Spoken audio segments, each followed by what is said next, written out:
Bienvenue dans cette nouvelle édition du Non-Stop Info. Sommaire de l'actualité, le dialogue politique dans l'impasse en Mauritanie. La main tendue du gouvernement a été rejetée par l'opposition qui dénonce une manœuvre politique. Pascal Affi-N'Guessan n'entend pas faire marche arrière. Malgré les appels au boycott, le président du Front populaire ivoirien présentera sa candidature à l'élection présidentielle ce jeudi. Et puis, Grace Mugabe fait de l'éducation des jeunes son cheval de bataille. La première dame du Zimbabwe appelle les intellectuels du pays à œuvrer à ses côtés en ce sens. Mais avant de développer ces titres, rien ne va plus au Burundi. 4 membres du CNDD-FDD partis au pouvoir ont été tués ce mardi dans le quartier de Musaga à Bujumbura par des hommes non identifiés. Selon le porte-parole du parti présidentiel, les victimes auraient été soupçonnées par leurs agresseurs d'avoir livré des informations à la police. À une semaine de l'investiture du président Pierre Nkurunziza, la tension est à son paroxysme dans la capitale burundaise. Pouvoir et opposition peinent à retrouver le chemin du dialogue en Mauritanie. Le principal collectif d'opposants a rejeté ce samedi la main tendue du gouvernement mauritanien, y décelant une manœuvre politique. Le point avec Arwa Barkala. Une main tendue du gouvernement mauritanien, rejetée par l'opposition. Le nouveau format de dialogue proposé par le président Mohamed Ould Abdelaziz à l'opposition ce mercredi 17 août n'a pas reçu d'écho positif auprès de la FNDU, le Forum national pour la démocratie et l'unité. Dans une lettre adressée aux négociateurs de la présidence, le chef du collectif s'explique. C'est un revirement spectaculaire conçu pour mettre fin au processus entamé depuis plusieurs mois avec le partenaire que nous sommes pour nous inviter sans aucune consultation préalable à un autre processus dont vous êtes les seuls à décider et à connaître les objectifs. L'invitation de la présidence concerne la tenue d'un dialogue prévu le 7 septembre 2015 à Nouakchott, la capitale mauritanienne. En avril et mai dernier, les délégués du pouvoir et du FNDU se sont rencontrés à 3 reprises dans le cadre des préliminaires d'un dialogue national. On ne peut pas reprocher au pouvoir mauritanien de ne pas avoir essayé à maintes reprises sa volonté du dialogue. Après les accords de Dakar et de Nouakchott en 2009, le pouvoir mauritanien s'est plutôt positionné dans une logique de débat. Il y a eu d'ailleurs un dialogue assez intéressant en 2011 qui a donné lieu donc à la création d'une commission électorale indépendante, un organe collégial qui désormais sort l'organisation des élections du ministère de l'Intérieur vers cet organe donc ad hoc. Et puis après, il y a eu un dialogue donc en 2011, 2012, il y a eu un dialogue juste avant l'élection présidentielle et un appel au dialogue juste après. L'explication parfois est aussi à trouver dans la contradiction de l'opposition elle-même. Il n'y a pas une opposition en fait en Mauritanie, il y a 2 oppositions. Depuis 2 ans, l'opposition et la majorité se rencontrent régulièrement sans qu'un terrain d'entente ne soit trouvé. La FNDU regroupe plusieurs partis politiques, des membres de la société civile et des syndicats. Le mouvement des citoyens libres de la Guinée-Bissau favorable à la création d'une cour constitutionnelle, une cour qui sera en mesure de résoudre les conflits et de déterminer la constitutionnalité des lois et des décisions des autorités publiques. La formation recommande ainsi un examen approfondi de la situation politique dans le but de clarifier les pouvoirs des organes de l'État et d'adapter la constitution aux réalités du pays. Il l'avait annoncé, il va le confirmer. Pascal Affi-N'Guessan entend bel et bien être candidat à la présidentielle ivoirienne. L'actuel président du FPI va déposer son dossier de candidature ce jeudi à la commission électorale indépendante. Lise Elsi à Kizimana. Pascal Affi-N'Guessan sera bel et bien candidat à la présidentielle d'octobre 2015 en Côte d'Ivoire.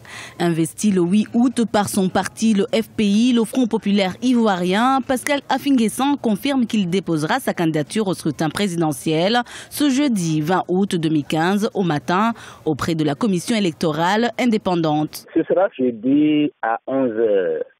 À la commission électorale indépendante, nous invitons tous nos militants à se mobiliser, à se rassembler massivement devant le siège pour démontrer que le FPI est déterminé à gagner les élections pour reconstruire le pays, pour réconcilier les Ivoiriens et pour mettre fin à la pauvreté dans laquelle les populations vivent. Ces déclarations interviennent au moment où la tendance du FPI, menée par Aboudrahmane Sangaré, un fidèle de Laurent Gbagbo, s'est prononcée ce mardi 18 août pour un boycott des élections. Aujourd'hui, c'est une tendance qui est minoritaire, qui est marginale au sein du parti, ils n'ont pas une démarche cohérente.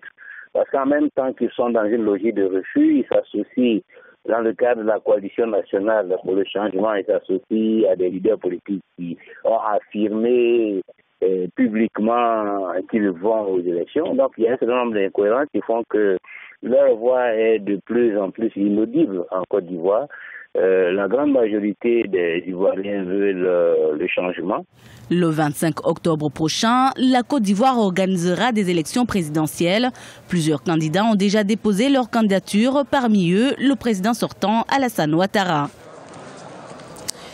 La première dame du Zimbabwe, Grace Mugabe, affiche sa détermination à soutenir l'éducation et la protection des enfants. Son ambition est de promouvoir un environnement propice à l'épanouissement de ces derniers et surtout des moins favorisés d'entre eux. Emmanuel Mimono.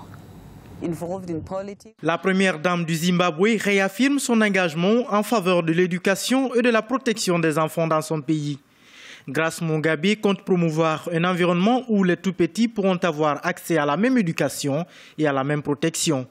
Cette ambition est animée par sa volonté de voir s'épanouir tous les enfants, en particulier les enfants déshérités et ceux dont les parents n'ont pas les moyens pour assurer leur éducation. Proper place to live in, a place that's conducive for children to grow up. Mon souhait, c'est que les enfants puissent avoir un lieu où s'abriter dans les mêmes conditions que les enfants qui vivent dans des familles aisées. Ce que je fais, je ne le fais pas pour la reconnaissance de la population, je le fais de tout mon cœur, seulement pour ces enfants. Cet objectif ne peut être atteint que grâce à une formation de qualité et une école accessible à tous.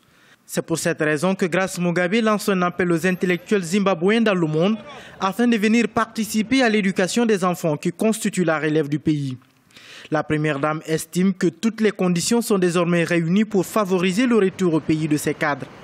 En 2012, par exemple, le pays a alloué à l'éducation 28% du total des dépenses publiques, soit 10% du produit intérieur brut. We have so many teachers, in fact, around the world who are teaching. Le Zimbabwe a de nombreux enseignants éparpillés un peu partout dans le monde. Aujourd'hui, les conditions sont réunies pour le retour de ces ressources humaines de qualité dans leur pays. C'est seulement de cette façon que nous pourrons attirer les enfants des autres pays d'Afrique et du monde entier à venir étudier ici chez nous. And so we will be able also to attract a lot of students from outside to come and learn here. Selon des enquêtes de l'UNESCO, 17% des enfants zimbabwéens ne sont pas scolarisés et 17% des élèves inscrits n'achèvent pas le premier cycle. Le Zimbabwe est membre du Partenariat mondial pour l'éducation qui soutient 60 pays en développement. Son objectif est de garantir à chaque enfant une éducation de base de qualité, donnant la priorité aux plus pauvres, aux plus vulnérables et à ceux qui vivent dans les pays fragiles ou en situation de conflit. Dans le reste de l'actualité, c'est une triste nouvelle pour les passionnés de musique. Le percussionniste sénégalais Doudou Ndiaye Rose a tiré sa révérence ce mercredi à Dakar à l'âge de 85 ans. Surnommé le mathématicien des rythmes, il était connu pour avoir popularisé le sabar, un tambour traditionnel, mais aussi pour sa capacité à diriger plus de 100 batteurs à la fois sur des rythmes différents. Une aptitude qui lui a permis de multiplier les collaborations avec des artistes du monde entier. Le Sénégal perd donc ainsi un de ses plus grands ambassadeurs culturels à travers le monde. Et c'est ainsi que s'achève cette édition. Nous vous remercions pour votre fidélité. Retrouvez dans un instant une nouvelle édition de l'information sur Africa 24.